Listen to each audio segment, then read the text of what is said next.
Assalamualaikum warahmatullahi taala wabarakatuh.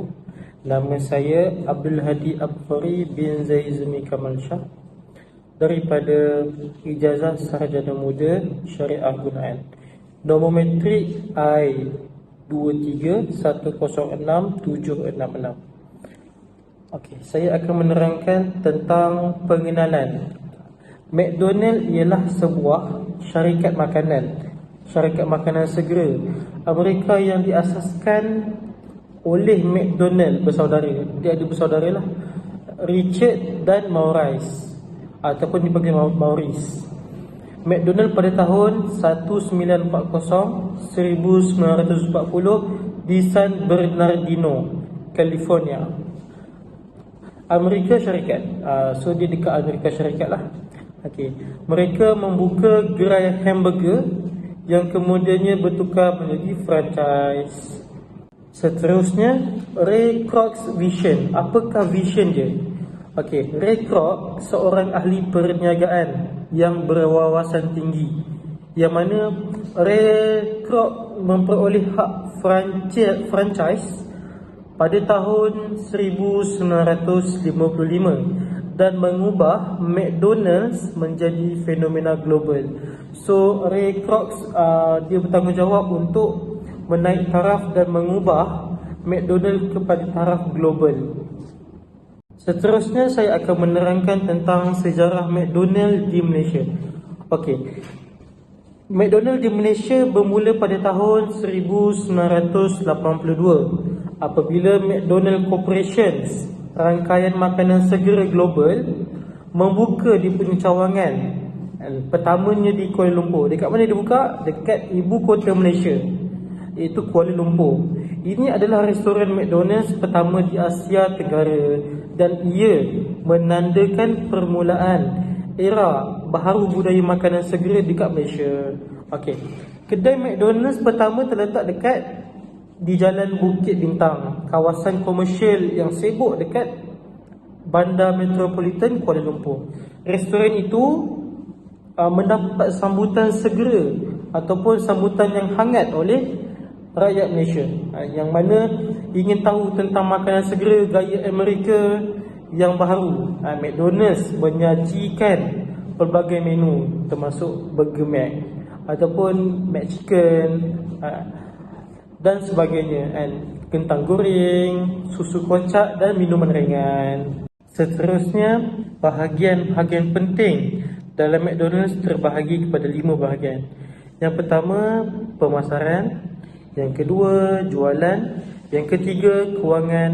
Yang keempat, restoran. Yang kelima, bekalan. Yang mana 5 bahagian ini sangat penting dalam restoran McDonald's.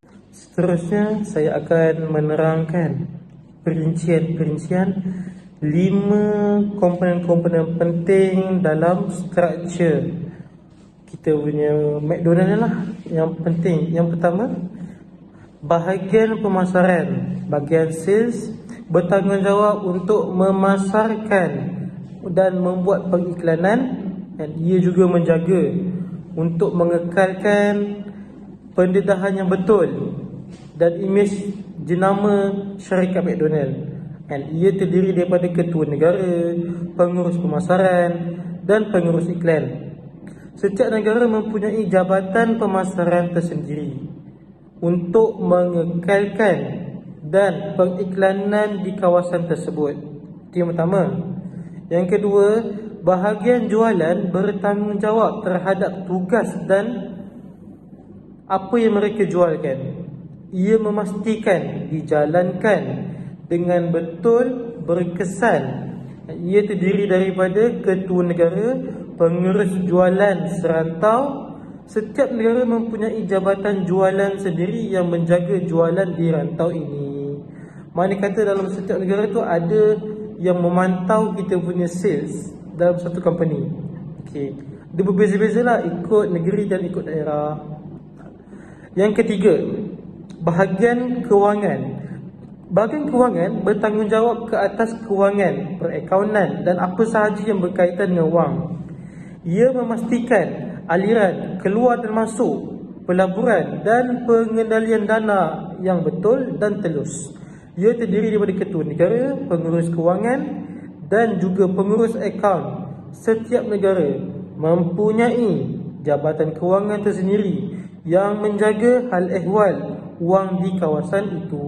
So makna kata setiap negara mesti ada bahagian kewangan ataupun accountant yang akan menyelia sistem keluar masuk duit dalam akaun syarikat, macam ada ke mana hala dia akan pergi. Yang keempat, saya ingin tegaskan bahawa bahagian restoran juga bertanggungjawab untuk memastikan restoran dijalankan dengan baik dan bersih. Ia terdiri daripada ketua negara, pengurus restoran, latihan kaki tangan dan ahli kru seperti tukang masak, pelayan dan pembersih. Setiap negara mempunyai jabatan restoran yang tersendiri yang menjaga restoran di rantau ini.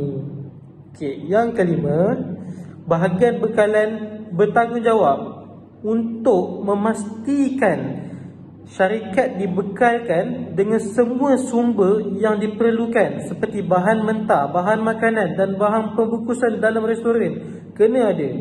Ia terdiri daripada ketua negara, perolehan, logistik dan gudang. Setiap negara mempunyai jabatan bekalan tersendiri yang mana dapat menjaga bekalan di kawasan tersebut.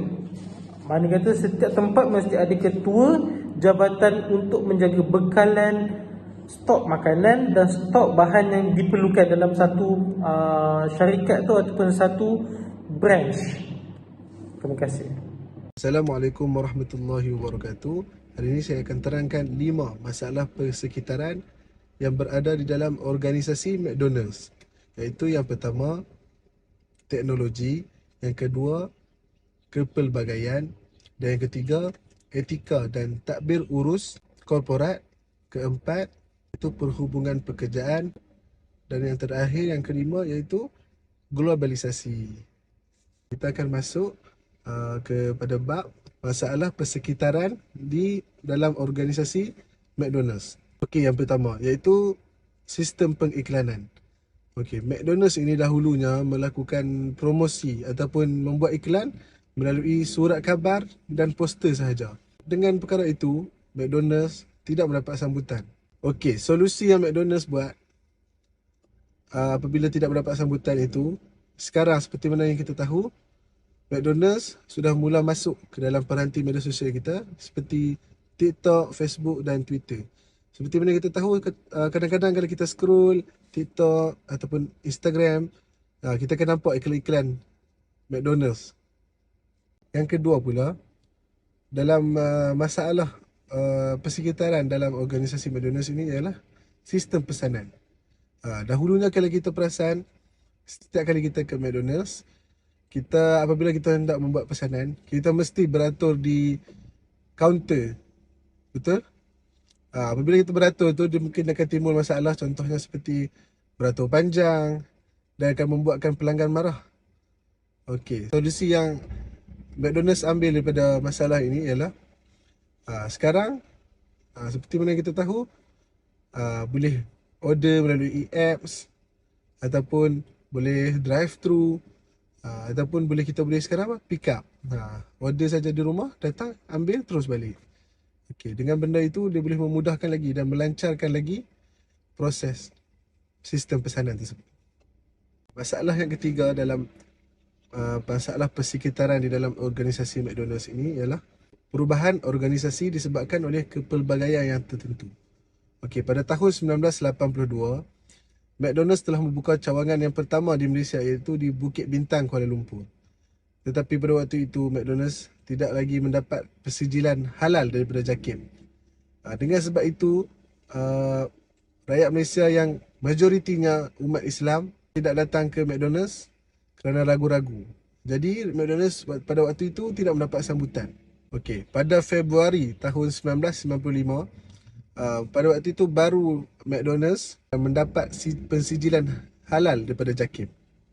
Masalah yang kedua pula dalam McDonald's ini ialah McDonald's ini tidak memperkenalkan menu-menu tempatan dengan lebih awal untuk menarik rakyat Malaysia untuk datang ke McDonald's. Okay. Solusi yang McDonald's buat adalah pada Julai 2002, McDonald's baru memperkenalkan bubur ayam, yang mana ketika itu mendapat sambutan yang hangat daripada rakyat Malaysia. Assalamualaikum warahmatullahi wabarakatuh. Nama saya Mernasim bin Muhammad Nafi, nombor kad matrik I23106727. Okey, kita akan masuk yang keempat, iaitu perubahan organisasi disebabkan oleh perhubungan pekerja. Okey, dari segi permasalahannya adalah kecoh berkaitan dengan pekerja OKU yang didakwa diberi layanan yang buruk oleh pengurus di rangkaian restoran McDonald. Okay, apakah solusi yang dilakukan oleh McDonald untuk mengatasi masalah ini? Okay, pihak McDonald Malaysia menghubungi keluarga OKU tersebut dan memohon maaf serta mengambil tindakan tegas terhadap pengurus tersebut. McDonald berkomited dalam agenda nasional dalam memberi peluang kepada OKU. Okey, kita akan masuk kepada yang kelima, iaitu pesaing McDonald diglobalisasi. Okey, ada banyak lagi syarikat yang orang kata apa, persaingan lah antara dengan syarikat McDonald ni, tapi saya ambil dalam 7 sahaja. Yang pertama iaitu KFC. Okey, yang kedua iaitu Wendy, yang ketiga iaitu Long John Silver, yang keempat iaitu Pizza Hut, Burger King, A&W dan Taco Bell. Solusinya adalah inovasi menu. McDonald mestilah memperkenalkan burger yang ikonik yang menjadi kegemaran pelanggan di seluruh dunia. Contohnya mengeluarkan menu yang baru iaitu Beef Prosperity Burger dan sebagainya. Okey, menu terpelbagai. Inovasi menu berterusan termasuk item sarapan pagi dan salad memenuhi pilihan pengguna yang berubah-ubah. Okay, yang kedua solusinya adalah mempunyai psikologi kontrak, iaitu set jangkaan pekerja mengenai apa yang dia akan sumbangkan kepada McDonald dan apa balasan McDonald kepada pekerja. Ia macam memberi anugerah lah kepada pekerja-pekerja McDonald yang selalu bekerjasama dalam syarikat McDonald, iaitu kesannya adalah pekerja akan menyumbangkan usaha, kemahiran, keupayaan, masa dan kesetiaan kepada McDonald. Okey, solusi yang seterusnya adalah memperbaiki layanan kepada pelanggan. McDonald mestilah menghantar pekerja pergi kepada latihan yang berkesan dan tersusun untuk menambah maklumat tentang organisasi. Contohnya seperti yang kita tahu, McDonald ni pelanggan dia mempunyai banyak bangsa, iaitu ada pelanggan Cina, pelanggan Melayu dan pelanggan orang Inggeris. Iaitu bila kita menghantar pekerja pergi ke latihan industri, iaitu ia akan dapat membantulah dari segi komunikasi, akan dapat membantu kepada pelanggan-pelanggan yang mempunyai kaum yang berbeza, boleh memahami bahasa yang pelbagai. Okey.